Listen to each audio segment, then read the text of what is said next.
The documentary Less Is Now came out almost exactly a year ago. Have you seen it? Wait, don't go watch it just yet, because I am going to give you the Cliff Notes, a minimalist review of a minimalist documentary. Stick around.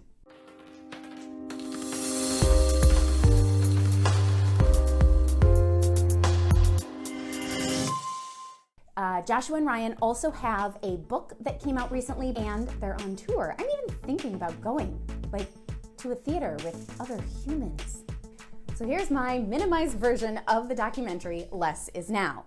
I actually think that a lot of the techniques that Joshua and Ryan talked about personally, how they came to minimalism, won't actually work for most people. For so many of us, it's hard to let go of things that we think we might need or want or like. And so it's a process and a journey, and we just need to work through it. They did offer some advice for ways to go about becoming a minimalist or just becoming more minimalist. Ryan Nicodemus, one of the authors and documentarians, is that the word?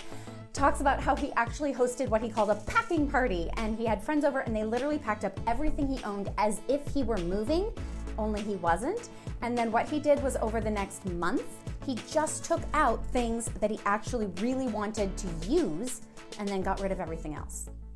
Now, I do think that this technique is probably too extreme for most of us and not practical, especially if you have children and you don't have the time or ability to make this happen. The takeaway from what he did is that when most of us go to start decluttering and moving toward minimalism, we go about it backwards. We go through a house and slowly pick out all the things that we think we might want to get rid of. And Ryan just leveled it and said, no, I'm just going to keep the things that I really want and not even think about or make decisions about the rest. This is the same reason that it used to take me forever to pack for a trip. I kid you not, I used to go through my closet when I was getting ready for a vacation and look at every single article of clothing and ask myself if I should bring it. While I don't think there's often a wrong way of doing something, that was definitely the wrong way of packing. It took forever, it was stressful, and I overpacked.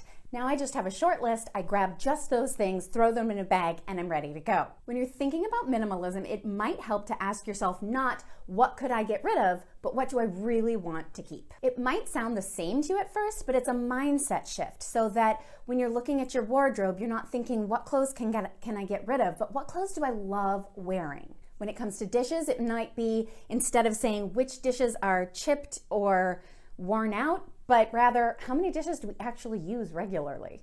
Now, being someone who wants to keep everything naturally, that's my natural tendency. It is a process for me. I think I am going about it backward. I wouldn't recommend doing it my way if you want fast results, but also you have to do what works for you, right? As I've been strengthening my minimalism muscles, I've been learning to let go of not just things that I don't want or need, but anything that I feel is getting in the way of my future life that I envision it as being a lot less cluttered and a lot more calm. The movie presented some other strategies for starting on a journey toward minimalism or just a decluttered life. One of the things they like is the minimalism game, where on the first day of the month you get rid of one thing, and then second day you get rid of two things, and so on until you get to the end of the month.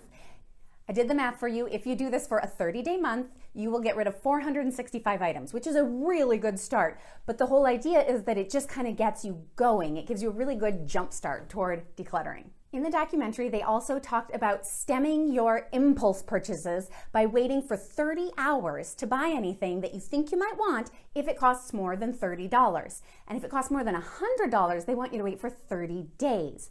So basically, you need to pretend like you don't have a smartphone or Amazon Prime.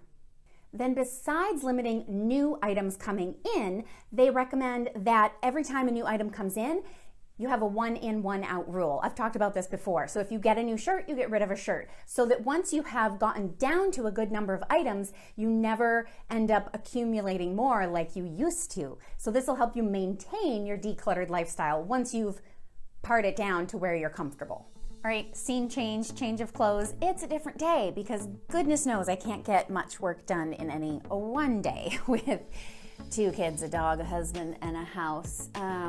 It's a lot, guys. You might know that I'm in Minneapolis, and that means that the teachers are striking right now, which I fully support. Unfortunately, a teacher strike means there's no school.